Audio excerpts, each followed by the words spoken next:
தமிழ்நாட்டை வஞ்சிக்கும் பாஜக அரசுக்கு சாமரம் வீசும் அடிமையாக அண்ணா பெயரை தாங்கிய அதிமுக இருப்பதாக முதல்வர் மு.க.ஸ்டாலின் விமர்சித்துள்ளார்.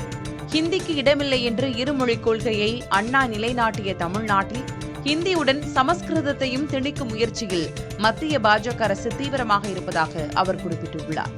எந்த வகையில் வன்முறையை தூண்டலாம் என்பதே பாஜகவின் நோக்கம் என்றும் அதற்கு அதிமுக மௌன சாட்சியாக அமைதி காப்பதாகவும் தெரிவித்திருக்கிறார்.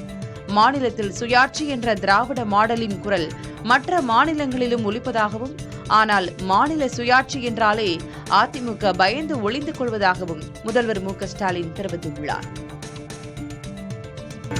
உலக சுற்றுலா வரைபடத்தில் கலை பண்பாட்டின் சுற்றுலா தலமாக தமிழ்நாடு இடம்பெற தமிழ் பின்னாலே நடத்தப்படும் என முதல்வர் மு.க.ஸ்டாலின் அறிவித்துள்ளார். மாமல்லபுரத்தில் நடைபெற்ற உலக சுற்றுலா உச்சி மாநாட்டில் பேசிய அவர், சுற்றுலா பயணிகளுக்கு பாதுகாப்பான மாநிலமாக தமிழ்நாடு இருப்பதாக பெருமிதம் தெரிவித்துள்ளார்.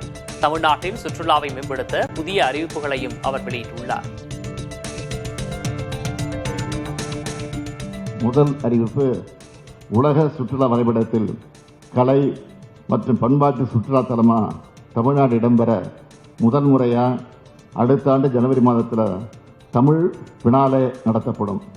இரண்டாவது அறிவிப்பு, மாமல்லபுரத்துக்கு வருகிற சுற்றுலா பயணிகளுக்கு தேவையான அடிப்படை வசதிகளை மேம்படுத்த முதலாக மாமல்லபுரத்தில் சிறப்பு பகுதி மேம்பாட்டு ஆணையம் அமைச்சு அதன் மூலம் 100 கோடி ரூபாய் மதிப்பீட்டில் உலக தரத்தில் நவீன சுற்றுலா உட்கட்டமைப்பு வசதிகள் ஏற்படுத்தப்படும்.